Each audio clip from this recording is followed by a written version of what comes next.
संत मत भाग प्रकाश 4 के और पृष्ठ 261 पे लिखा है कि सोए गुरु पूरा कहावे, 2 अक्षर का भेद बतावे। अब आप हिसाब ला लियो, दास के अतिरिक्त किसने बताया 2 अक्षर का भेद। ये देखिएगा, संत मत भाग प्रकाश 4, हजूर महाराज सावन सिंह जी के सत्संगों का संग्रह। और ये कहाँ से छपा है? ये है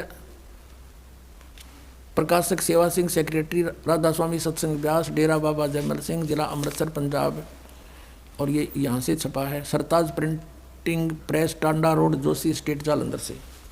इसके 264 पृष्ठ पर आपको दिखाते हैं। ये देखिएगा, ये संत मत प्रकाश भाग 4। अब यहाँ से शुरू किया कि अक्षर रूप निखरती चाली, छोड़ दिया उपदेश बिगाना। ये वाणी है श्री शिवजाल जी की, खोलने चले हैं श्री सावन सिंह जी। और श्री सावन सिंह जी कौन है, थोड़ा सा ये इनका इतिहास बता दूं। श्री बाबा जयमल सिंह जी ने ब्यास के अंदर डेरा स्थापित किया। आगरा के श्री शिवजाल जी से उपदेश लेकर शिवजाल जी की मृत्यु हो गई थी सन 1878 में। और ब्यास डेरा में नाम देने लगे 1889 में, 11 वर्ष बाद फौज से रिटायर होकर के। तो इससे सिद्ध है कि इसको कोई आदेश नहीं था नाम देने का, ये आप मनमुखी गुरु बन बैठा और ब्यास के अंदर डेरा स्थापित कर दिया। उसके श्री जयमल सिंह जी के बाद उत्तराधिकारी बने श्री सावन सिंह जी। श्री सावन सिंह जी के शिष्य फिर कौन कौन हुए, मुख्य तो नहीं थे, लेकिन वो अपने आप को अधिकारी मानने लगे। एक तो बलोचिस्तानी सामस्ताना श्री खेमामल सिंह जी और एक श्री कृपाल सिंह जी।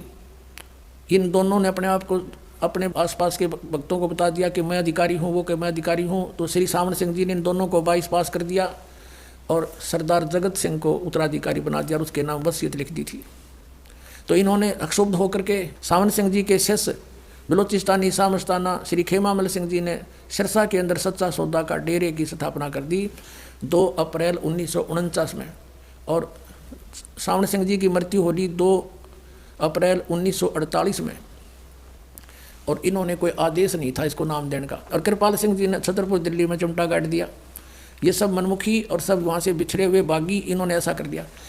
अब सावन सिंह जी के विचार समझो, उनके लिए फाइनल है, क्योंकि खेमामल सिंह जी के गुरु भी सावन सिंह जी। अब सावन सिंह जी क्या कहते हैं, सोए गुरु पूरा कहावे, ये गुरु ग्रंथ साहब में लिखा है, जो 2 अक्षर का भेद बतावे। फिर इनको तो ना पता था, ये पूरे कितने हो गए, ये सोचने की बात है पुण्यात्माओं। अब देखो, ये वही संत मत प्रकाश भाग श्री सावन सिंह जी के सत्संगों का संग्रह 261 पृष्ठ पे।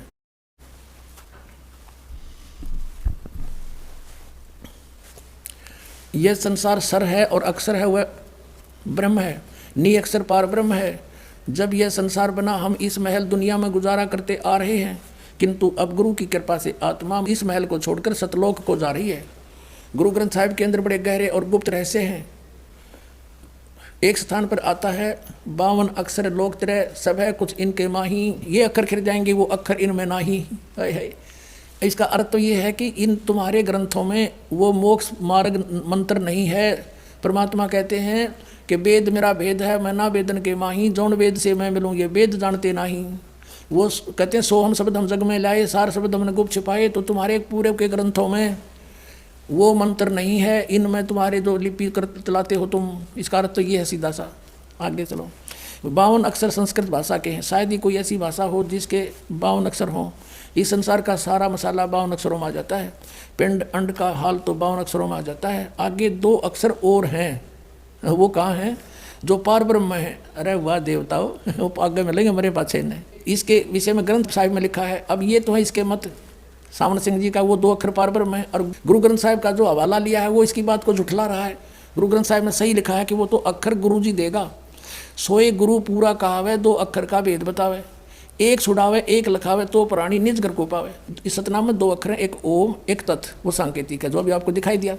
तो अब ओम तो काल से छुड़वाओगा। गीता जी के अध्याय 18 के श्लोक 66 में जो गीता ज्ञानदाता ब्रह्म कहता है कि सर्वधर्मान परित्यज माम एकम शरणम व्रज अहम तवा सर्व पापे भ्या मोक्षामि मां शुच। अब इन्होंने अनुवाद गलत कर रखा है। वो तो कह रहा है उस सर्वशक्तिमान परमेश्वर की शरण में जा जिसके बराबर दूसरा नहीं है, एकम। 18वें अध्याय के 62वें श्लोक में भी ऐसा ही प्रमाण है कि अर्जुन तू सर्वभाव से उस परमेश्वर की शरण में जा, उसकी कृपा से तू परम शांति को सनातन परम धाम को प्राप्त होगा। और ये 18वें अध्याय के 66वें श्लोक का वो भाव है। इन्होंने उल्टा अर्थ कर दिया है। वर्ज का अर्थ जाना होता, आना कर दिया। इंग्लिश वर्ड गो है, उसका अर्थ कोई आना करता है तो मूर्ख है वो। गो माने जाना होता आना हो ही नहीं सकता।